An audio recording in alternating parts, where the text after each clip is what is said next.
I don't pretend to have had a clean path to where I am today. I'm very public about some of my failures, public about the recovery timeframes that it took me to get back to being healthy emotionally, physically, mentally again. In this job environment, you never know when you are going to be out of a job. So you need to protect yourself against that. Is there a trait that you despise the most or you feel like is the worst trait for a leader to have? You skating the truth. So, look, all people appreciate that companies go through struggles, individuals go through struggles, not everything works as planned, and not everything is clean, right? There is a reason your podcast is titled Messy Growth. The lowest time in my career, I got a job at McDonald's. And honestly, my career is completely different because of that introduction, because of that job, because of that relationship.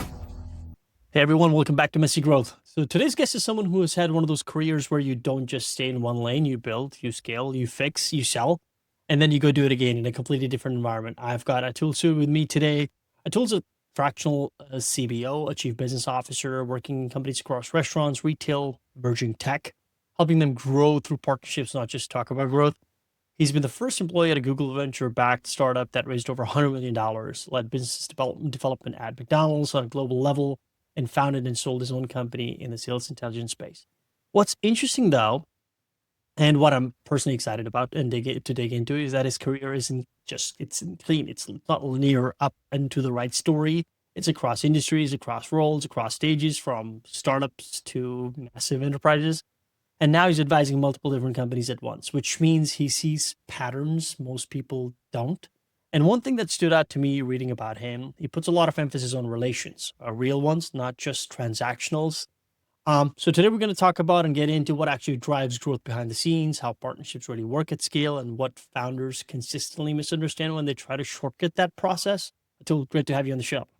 It's great to be here, Syed. And yes, my career has certainly been reflective of the title of this podcast, Messy Growth, man.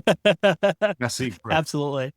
Absolutely. You know, it's always interesting whenever I see people's LinkedIn's and I look at their careers and I go, God damn, that is so nice. It is so picture perfect. It's kind of like my sister-in-law at her wedding party.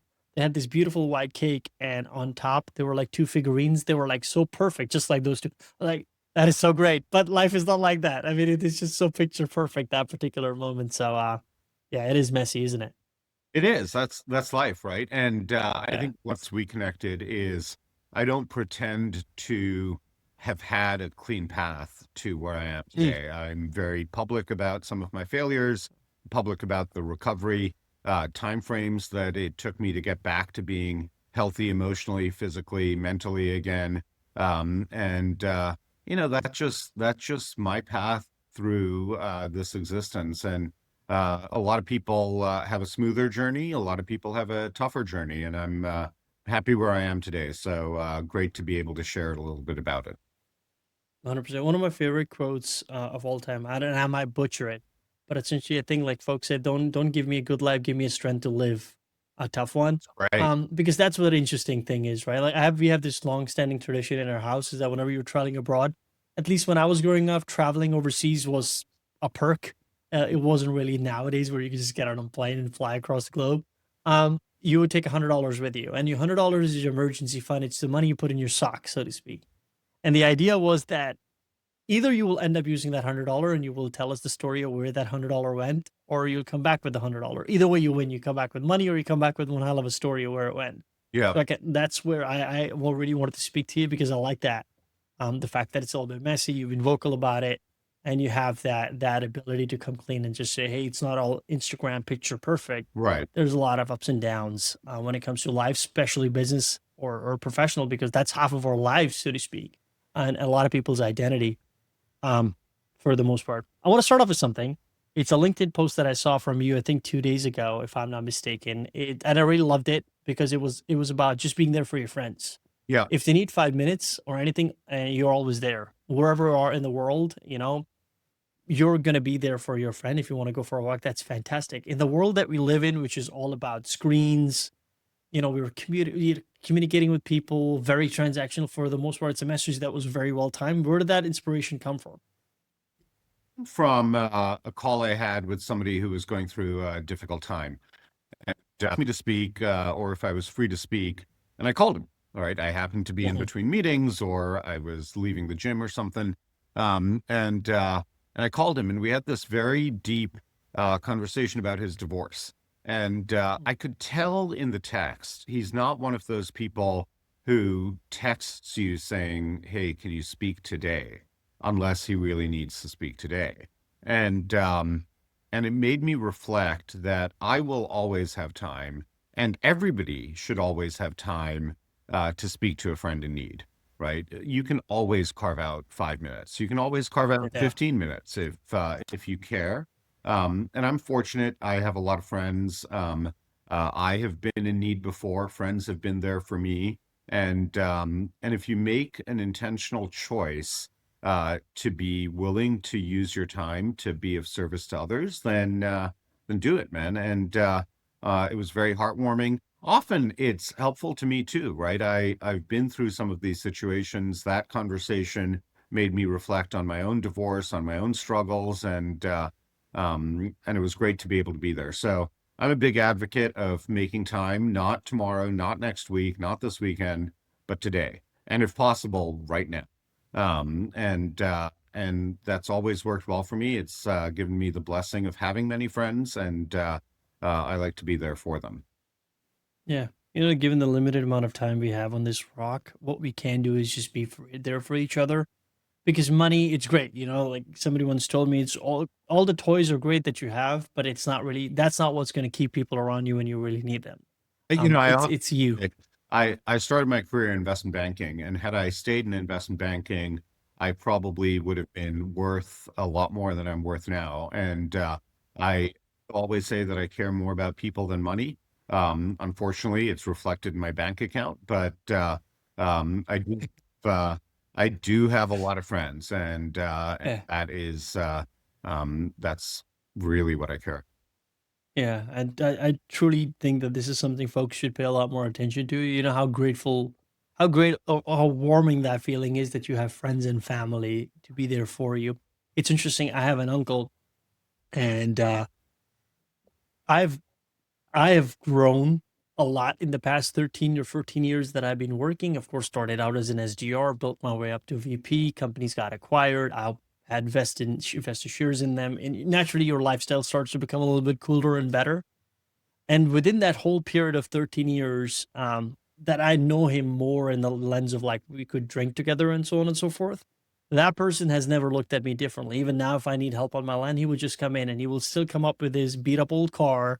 And he will still have the same spirit to help. And he doesn't care what you drive. He didn't care Right. what you wear. Doesn't care what job you do.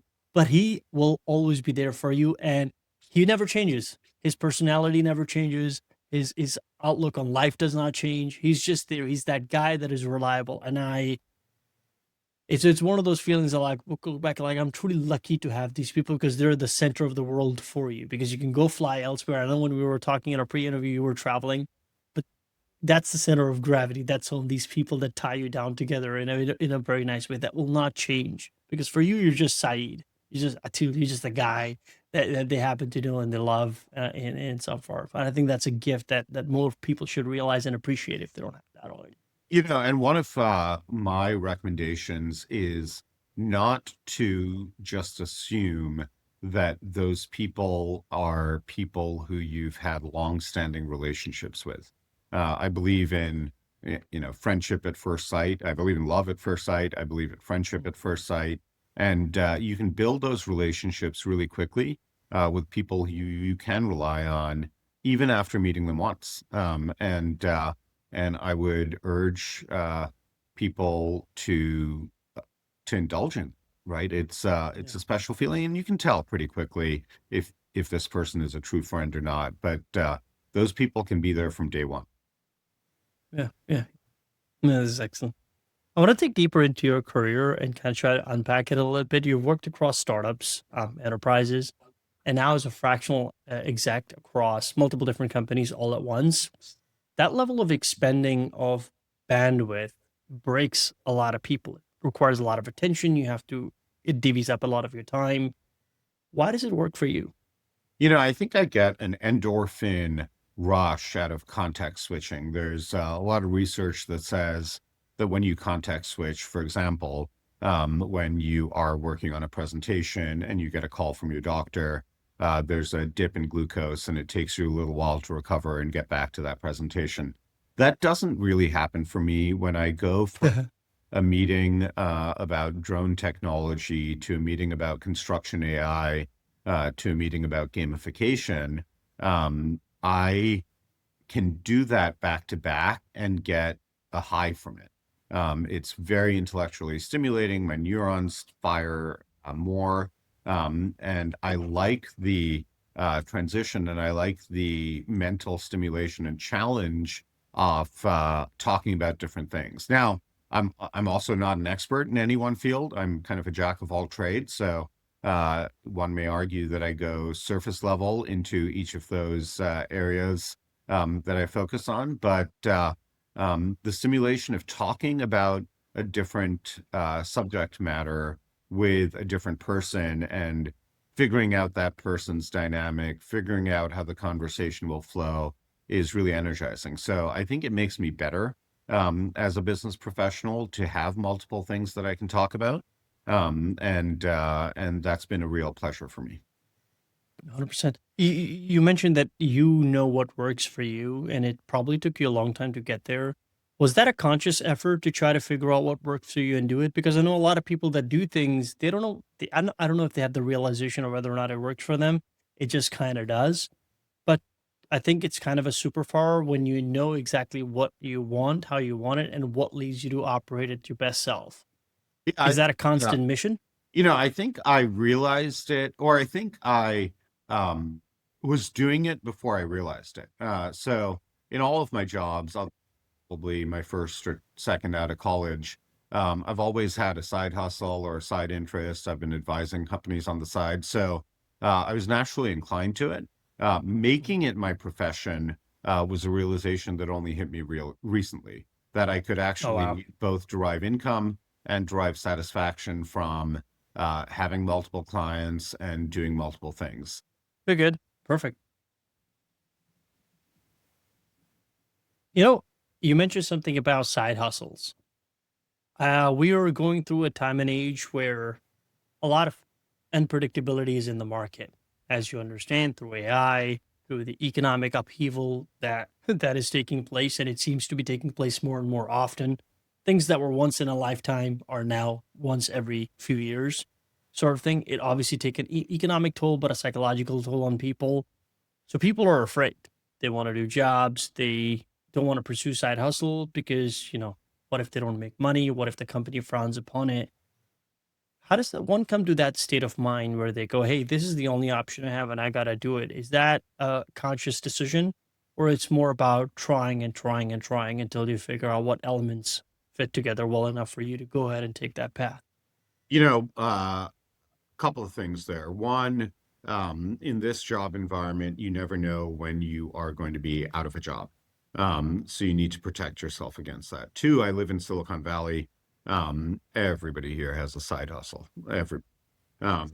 My recommendation is, given the unpredictability of the job market, given the um, kind of uh, heartlessness sometimes of employers, even if you've had a longstanding role at that company, it's imperative to have something on the side. It's both intellectually stimulating and fulfilling and exciting, and it is something that you may have to fall back on if you unexpectedly lose your job.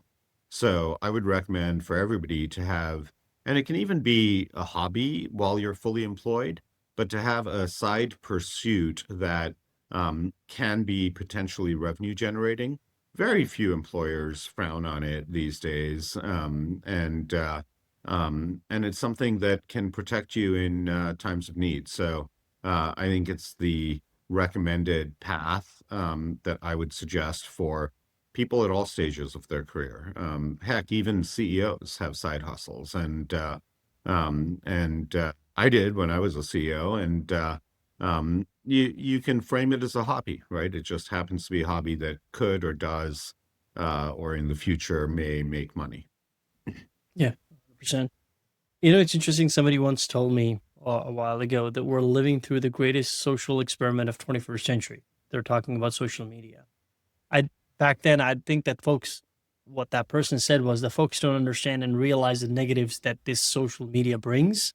I think we will only live through it to see it what exactly is. And I think we're starting to get an idea of just how deep and fractional it gets when it comes to the use of social media.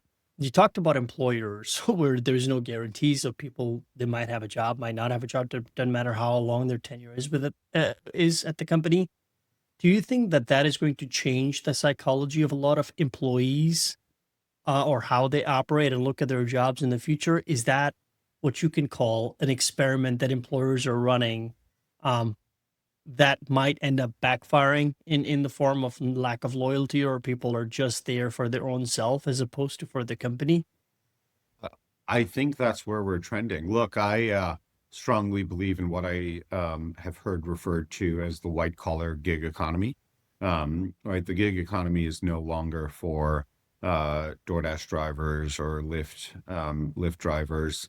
I believe all of us play a part in the gig economy, and I think that is where industry is headed. And I think loyalty will be more fickle because loyalty has been demonstrably more fickle from the employer to the employee.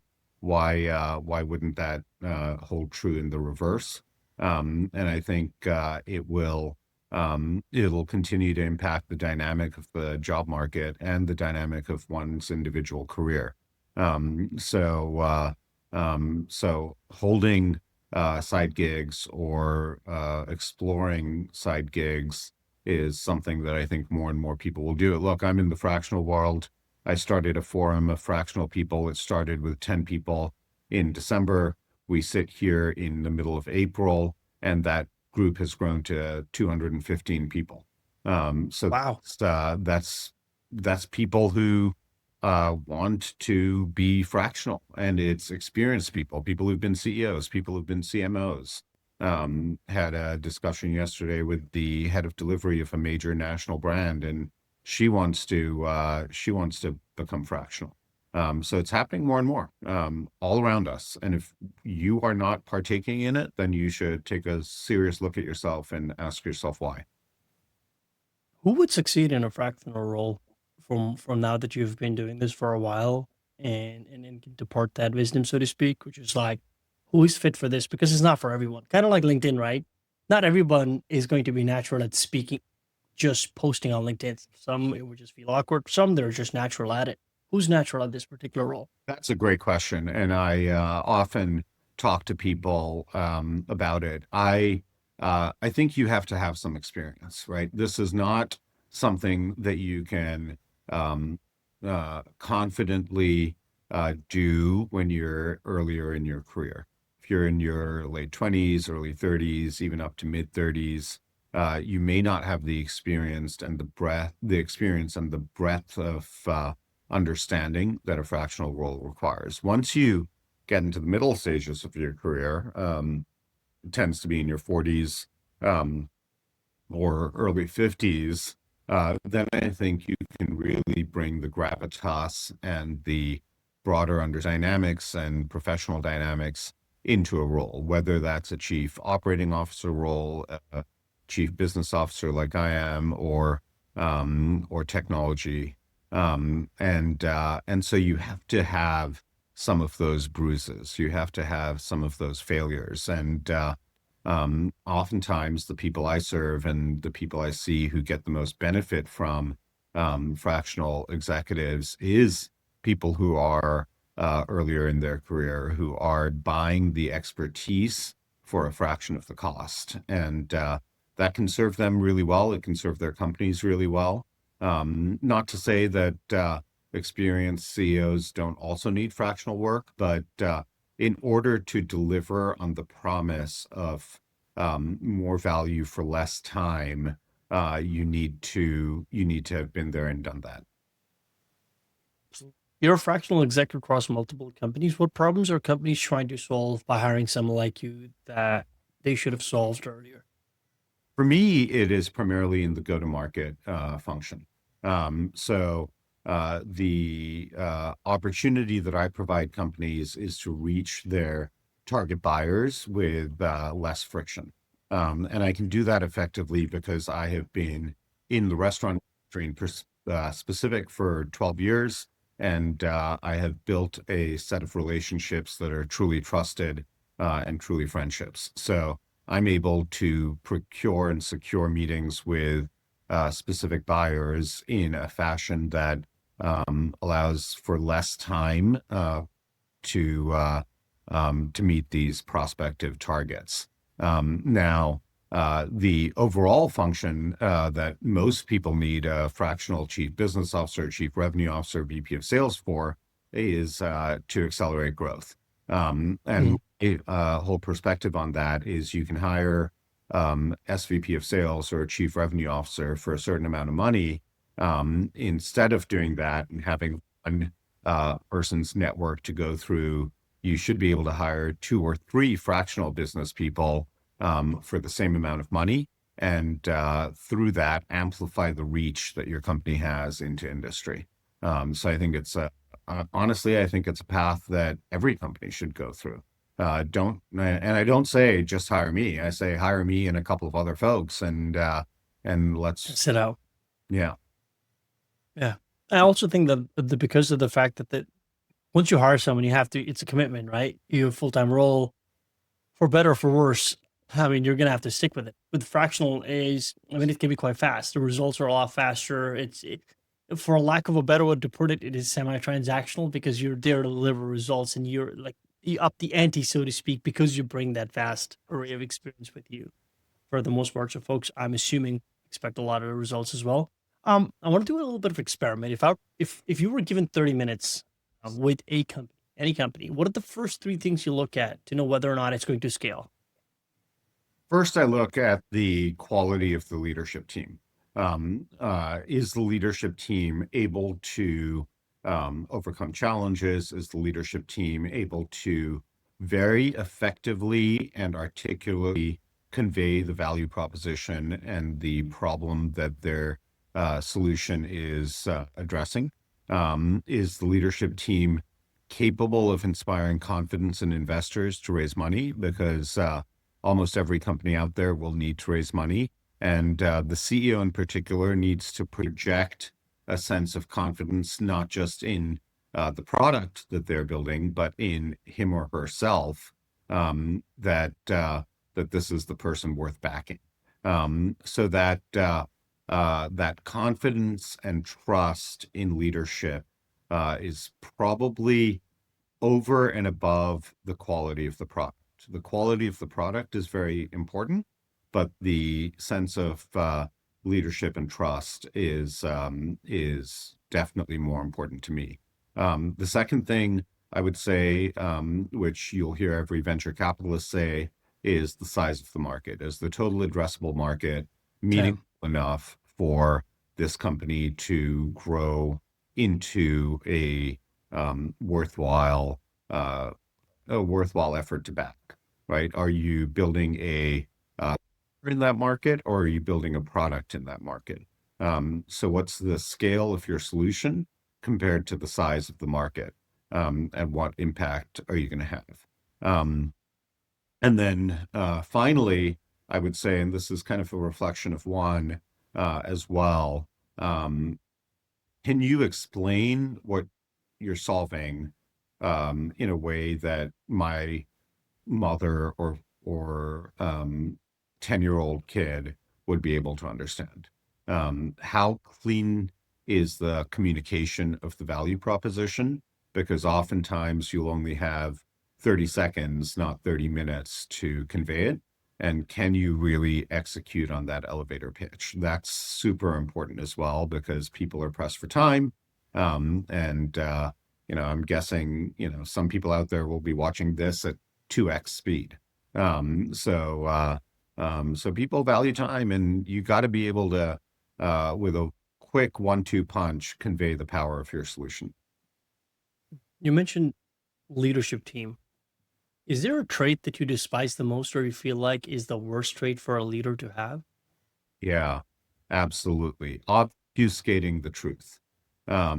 So look, all people appreciate that companies go through struggles, individuals go through struggles, not everything works as planned, and not everything is clean, right? There is a reason your podcast is titled Messy Growth. And when I hear a CEO or a CMO, anybody in the C-suite, say everything's perfect, they're hitting all targets, the clients are happy, employees are happy, it's just not the case. And for a leader to put a shine on the truth is fine, right? Everybody wants to package things up a little more clean than they actually are. But you got to be willing to admit both your own failures and failings and the company's weak points. And if you try to fudge too much around that, if you try to always lead with the best news instead of leading with the truth, then I will see through that very quickly, and I will not want to work with you. And that absolutely is something that turns me off very quickly, and you can see that very quickly, right? I mean, something as simple as um, if you just fired 10 people and I ask you, how are you doing? And you say, oh, I'm doing great. Nobody's doing great after they fire 10 people. So, just, I mean, if you're doing great, then obviously there is, I think psychologically at a certain level, there's something that is broken. And it's something that you obviously should take care of because that's going into a different direction, I think. if you're a sociopath, sure. Um, but you gotta lead with the truth. And then on the flip side of that, what I appreciate most about leadership and what makes me want to go all in on a company is when leaders lead with vulnerability, when they are willing to admit some of the struggles they're having, where they don't care if you understand that they've had problems. That is a very compelling and attractive quality of leaders. I had a conversation with a prospective new client for me yesterday, um, and I led with, "Man, why are you CEO? Being a CEO stinks. I don't want to ever be a CEO again." And he said, "You're right. It does stink, but I was the idea behind this. I believe in this company, and it's the right position for me right now." Um, and that was great. It was great to hear the truth. Yeah, look, the CEO seat is kind of a throne of needles, right? You get pricked from every angle, and a lot of CEOs will say everything is perfect, but rarely is that the case. Yeah. Heavy's the head that wears the crown, right? Absolutely. At the end of the day. You said something interesting about obfuscating truth. Um, I get it. I think it's a more tempered version of lying. Then the first thing that came to my mind, I wrote it down, is fake it till you make it. Would that be considered obfuscating the truth, or you kind of feel like that is just okay? That's one of your strategies of getting there until you haven't really gotten there. Yeah, that's a great distinction. And what I would say is projecting confidence when you're feeling insecure is is understandable. You gotta project confidence when you're leading a company. You gotta show that you believe in yourself, you believe in the product, you believe in the team, you believe the market is ready, and you believe you'll have successful engagements and deployments. You gotta show that. Nobody wants to invest in or buy from a weak leader.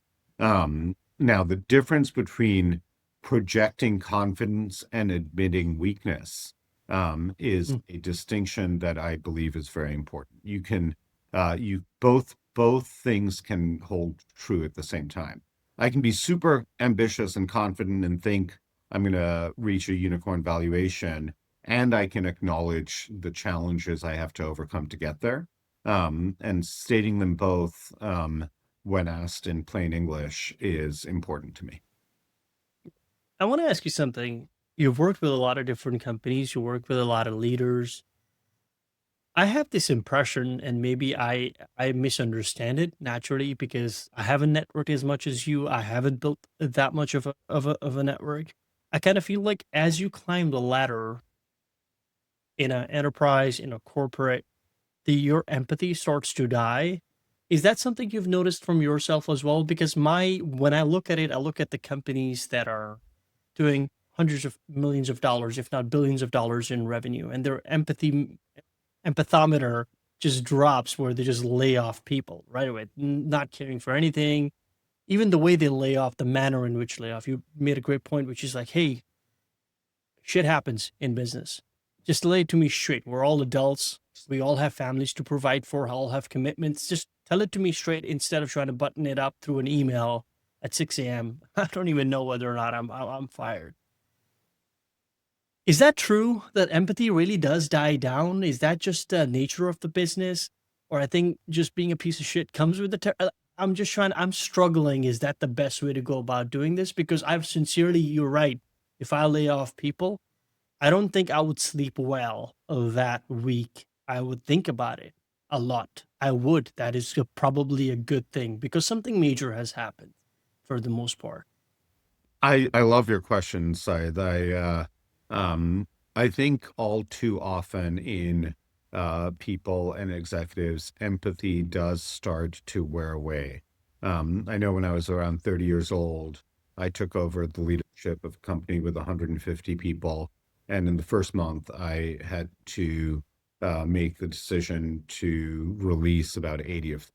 That was super hard. One, I was young. Two, was my first leadership position. Three, it was actually the first time I'd fired anybody, let alone dozens upon dozens of people at the same time. And it was miserable. I mean, sitting across from people, I did it in the most empathetic way I knew at the time, and I told them the truth. I told them we were changing directions, but it was miserable. Sitting across people one on one all day long for 2 days straight. It was miserable. Now, thankfully, I can self-reflect and say that I think I've been very empathetic in all of those situations. I think I lead with empathy. I think empathy, by the way, is the most critical skill, and I'm glad you brought it up. Most critical asset for any leader. But I think all too often in large companies, it's easy to distance oneself as a leader from the impact that type of decision has on the general employee base. And I wouldn't say, I wouldn't even say the majority of leaders are less empathetic over time. I'd say if you reach a leadership position, yes, you got to be ambitious, and yes, you have to be a little in it for yourself, but I don't think that's at odds with being empathetic towards the situation that others see. So I've seen both types of leaders in organizations, large and small, and both types of people succeed, those who are a little more cutthroat and those who care a little bit more.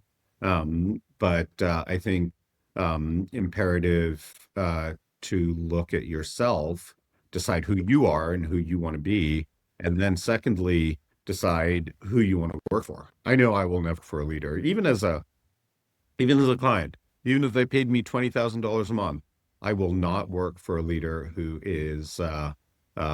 puts his or her own self-interest above the self-interest of his team or her team. So I just won't work with it. Everybody calls it the no assholes rule. I call it a rule that I work with people I love. You got to choose. And it's, people show their colors pretty quick. Yeah, and I think money plays a big role in that, right? Like, I think if you want to know somebody's true colors, just hand them a lot of money. People tend to. I think money is ironic because it exacerbates a lot of your positives and negative qualities fairly quickly for the most part, and I've seen that happen. I want to ask you something. It's something I see quite often on LinkedIn. My only reference point is LinkedIn because I don't use social media, so that for me is as far as and as close as it gets to social media slash what people are doing. I see a lot of these founders that were nobodies, by nobody in the sense that they weren't very well known, but they built up a company, balloons up, and they get a lot of accolades in form of followers, in forms of likes. People, whatever they say, people just swallow it up because this person surely knows what they're doing. Clearly, they built the company out of it, Mhm. for Christ's sakes, right? Um, I guess what I'm trying to say, I was trying to ask is that, is there something that founders consistently overestimate about themselves? That that's an interesting question that makes me think a little bit. I think um, founders, and I think there's reason for this. I think founders consistently overestimate the likelihood of success. That you've got to be confident and a little bit crazy to found a company. It's challenging, it's rigorous, it's off the beaten path. Not everybody can do it. So you've got to be, I wouldn't say maniacal, but I would say on the edge of reasonability to go all in and found a company, regardless of how experienced you are. Because when you found a company, you're everything from janitor to CEO, and you've got to be a little crazy to do it. And part of that craziness comes alongside the expectation of success. Um, and uh, I know when I founded a company many years ago now, I was all in because I thought it was going to be a raging success, and you've got to think that you have to. You're raising friends and family money oftentimes, and you're asking people that you care for to believe in you and put their money where uh, where where you want it to go. Um, so that's the thing. It's both a strength and a weakness. More founders are unsuccessful than successful, but at the end of the day, I would say it's a strength. Yeah.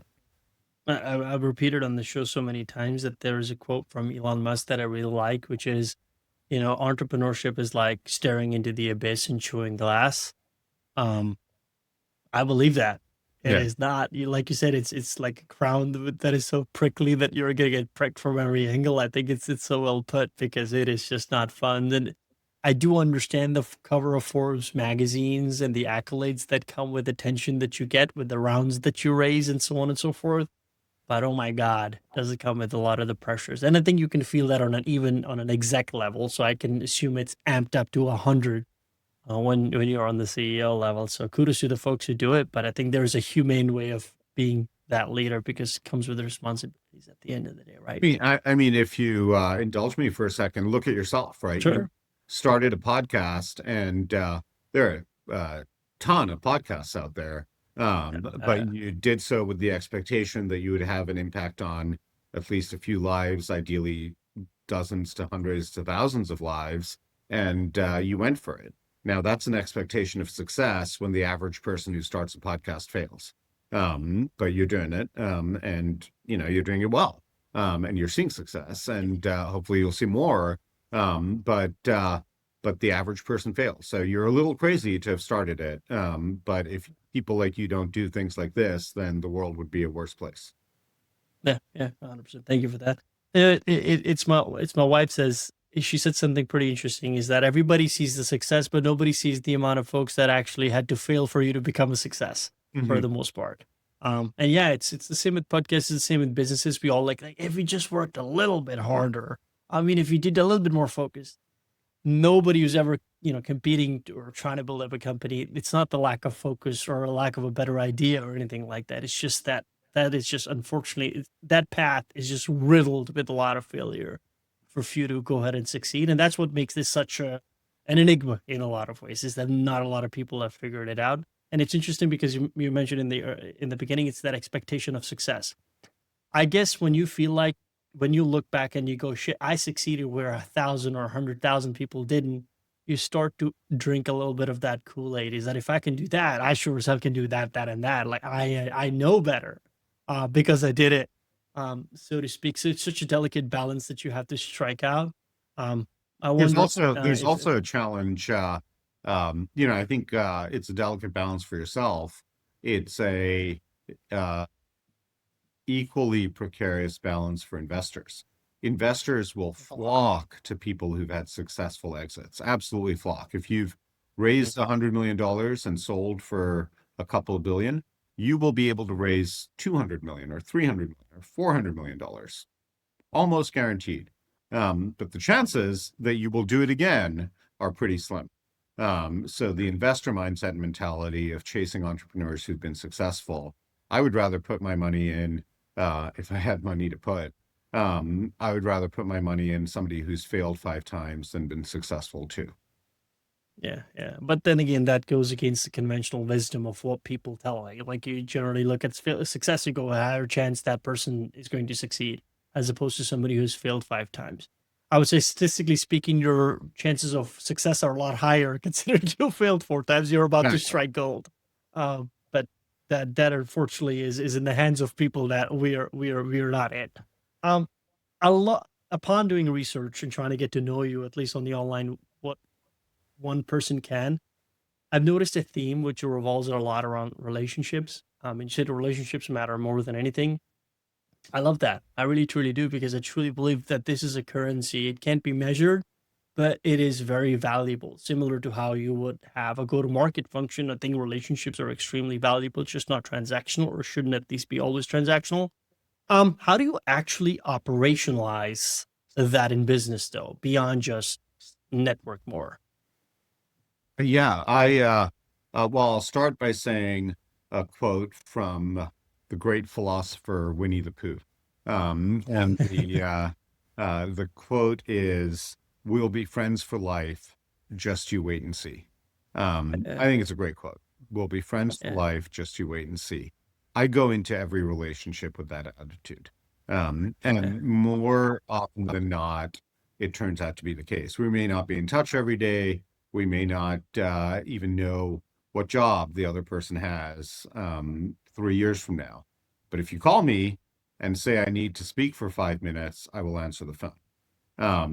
So my primary goal in life is to put that friendship first and the relationship first, over and above the investment, over and above the deal, over and above the sale. And if you truly go about life that way, then you will be more successful in your professional career than somebody who cares more about the deal in the short run.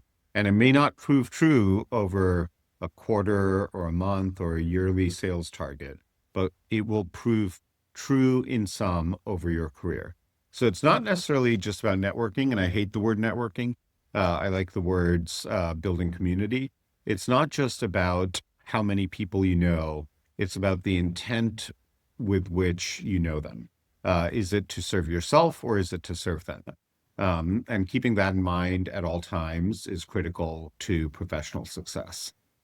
So that's what I would say. I'd say having the breadth of individuals in your network is important, but having the depth, and it might not need to be, I'm not the type of person who will wish people happy birthday all the time or know the wives and kids, right? I don't do that.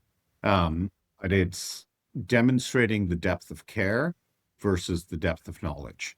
And I think you can do that in 5 minutes very effectively. So that's what I'd recommend. Mm, yeah, 100%. But was there a relationship you invested in that paid off years later in a way you couldn't have predicted at that time? Oh, so many, so many.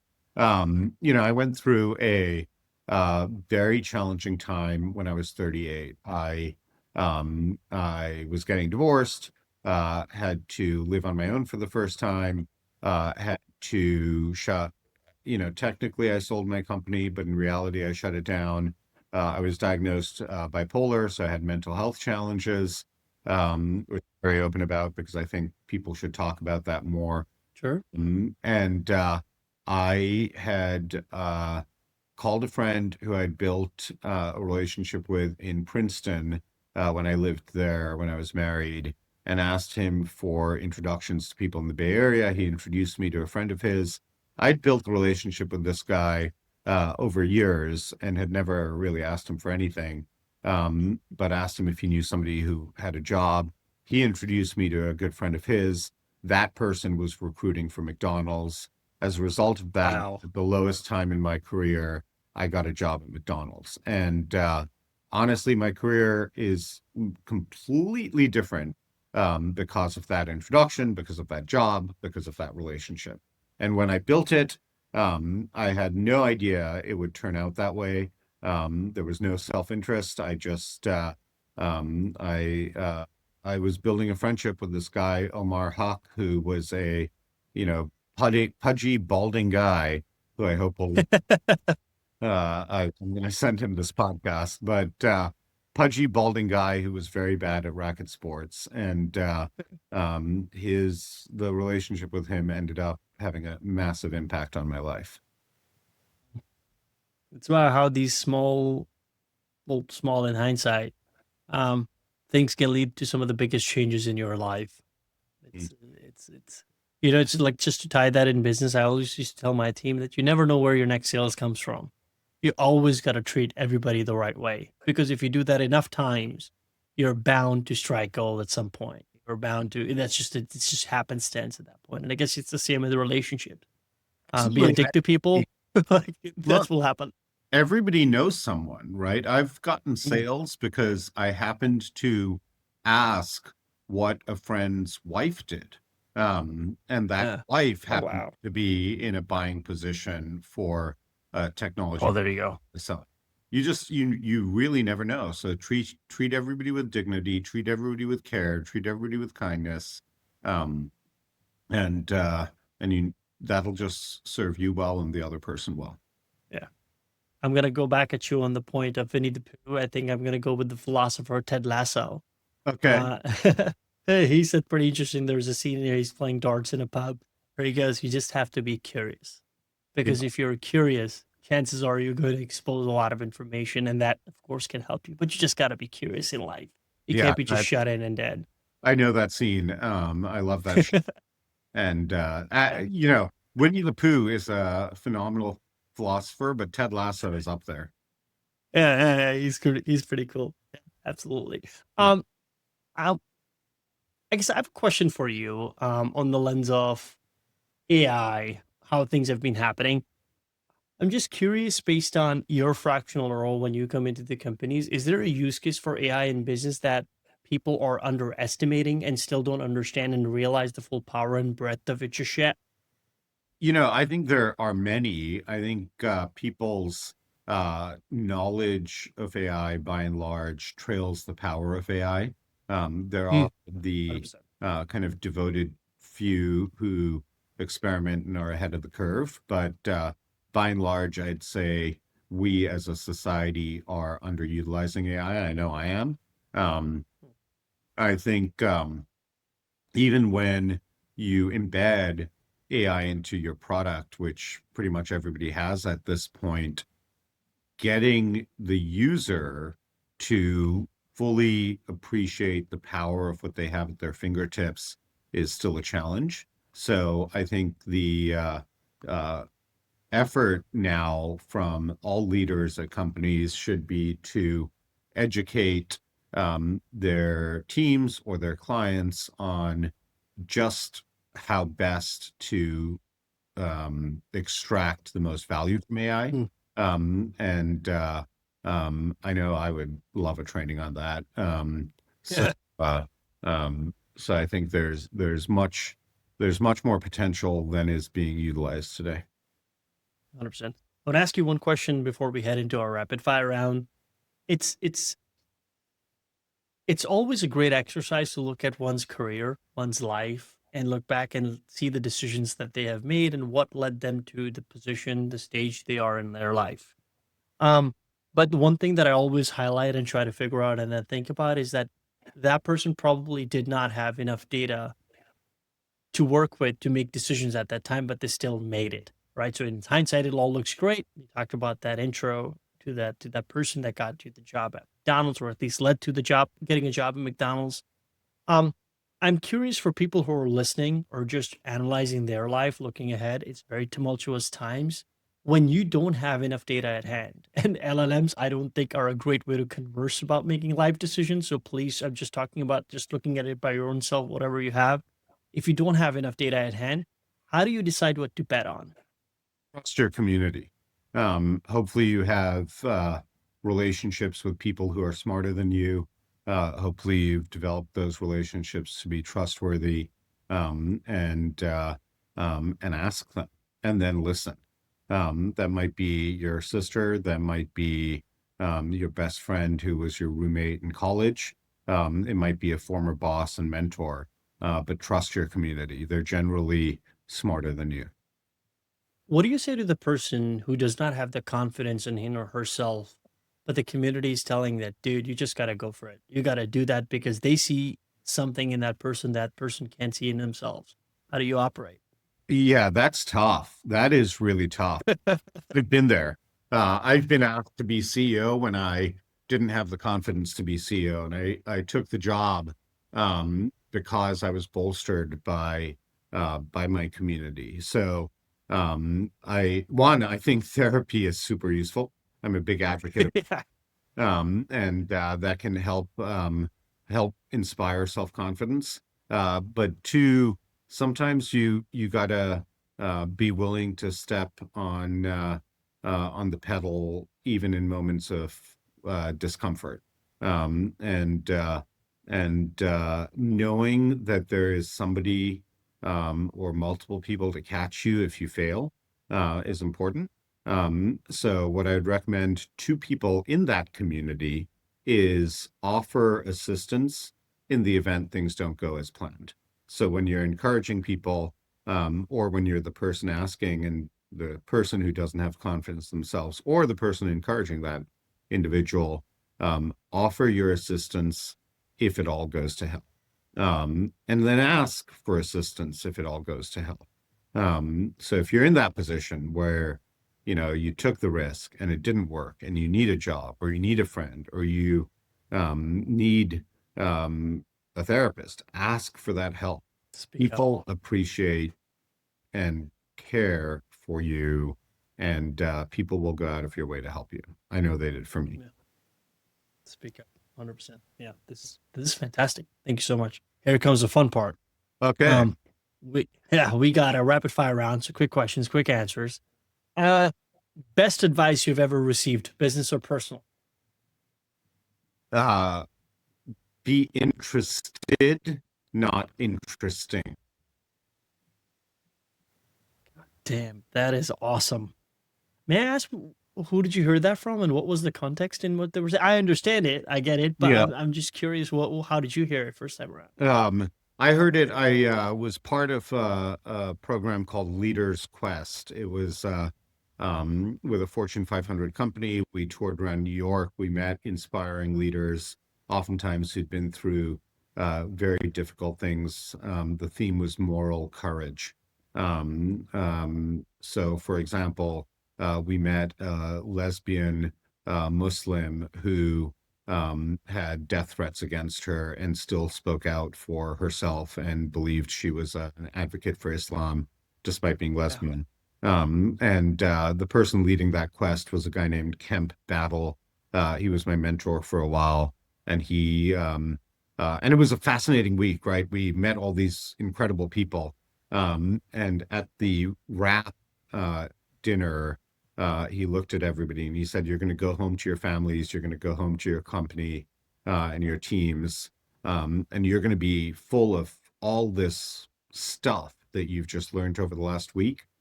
Make sure when you go back, you remember, be interested, not interesting." Because everybody That's else's fantastic. life is going on, right? And you might have a wife at home with two kids who's struggled for a week Yeah. while you've been gone. But that's always served me well. I love that quote. Fantastic. On the flip side, the advice you ignored or wish you had listened to. Wish I hadn't listened to Wish you had listened to. the advice. That I wish I had listened to. Um, hmm. Probably. Um, uh, uh, this is personal. Probably to not get married when I got married. Um, Picking. I can laugh it off now, Yeah, yeah. assuming that it's a long time ago, Yeah, but I understand what you mean. I did get that advice, and hey, your personal choices are as more important likely than your professional Consequential. ones, and choosing a partner is the most important thing you'll do. So 100%. should have listened to my community then. Yeah. I got married when I was 18. I had my boy and our first child when I was 21, our daughter when I was 23. I know what you mean. I mean, it is because I think what a lot of people get married now, what they don't realize that you have to, and you're not only growing as partners, you're growing as people together. Yeah, Because a lot of what you're doing, you're just personalities, the choices that everything, you're just still evolving. And it's an ever, it's a forever long quest, but those years are pretty critical. So yeah, it's a fairly important consequential decisions you're gonna have to make. it is. One, yeah, yeah. Good advice. What would you tell your younger self, say 7 to 10 years ago? Believe in yourself more. Everything will be okay. It'll all work out. You'll make the money. You'll have the relationships. You'll make the money. It'll all be okay. Perfect. An ongoing challenge in your current work that keeps you up at night. Honestly, I sleep really well. I wake up really early, but I sleep really well. I've seen your emails and they come at very early hours. Yeah, How I do it. 3:30 and 3:45. I nap every day Yeah. though. What I'd say is just how to do, man. I don't just want to be successful for my clients. I want to really help their businesses thrive and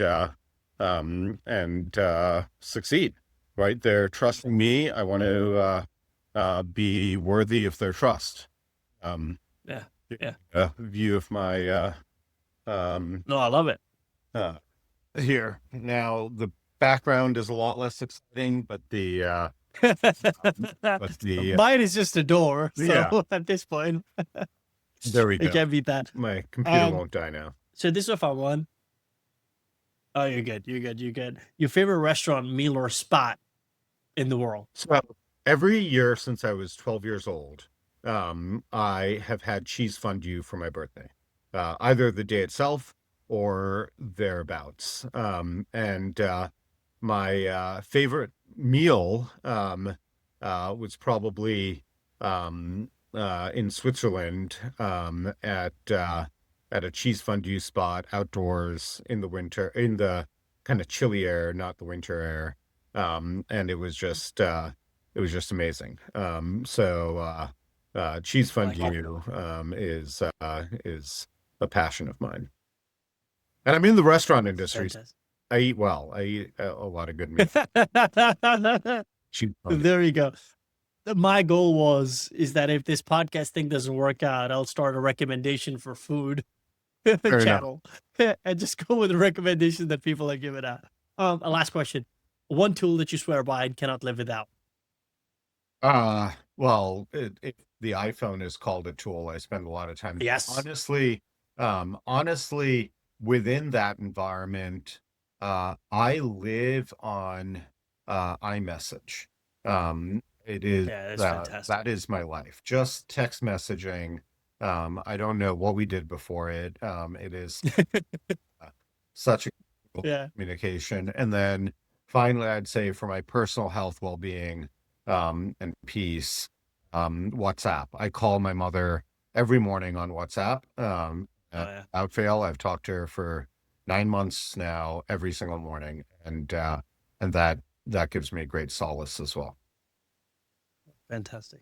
So this has been really enlightening. I really appreciate it. Where can listeners find you? Oh, please connect with me on LinkedIn. I love meeting people. It's my first name dot last name you see there, or first name last name you see there. I don't have really any use for other social media like Syed, but LinkedIn is the best way. And I'm very vocal. Absolutely. So if you follow me or connect with me, and please do connect with me instead of just follow me. I'd love to get to know you. But if you connect with me, expect to see a post every day. Absolutely. Any upcoming projects, launch, talk, or event that you're excited about? Oh yeah. Just next week, I'm speaking, moderating a panel, at Food on Demand conference in Dallas. we'll be doing one at QSR Evolution Conference in Atlanta in September. And the one I'm probably most excited about is I'm keynoting a KFC event in November in Miami. And I'm really excited to share some thoughts about technology with KFC franchisees. Absolutely. This is fantastic. It's been a pleasure. Thank you so much for taking the time, sitting down with me and having a chat. This has been great. Absolute pleasure on my end. I hope this podcast impacts not this one specifically, but this one as well. Impacts a lot of people. I think you're doing incredible work, and it's been so good to get to know you. Absolutely. Really appreciate you coming on, folks. If you got value out of this, share it with someone who needs to hear it. I'll see you next week. Thank you. Bye-bye.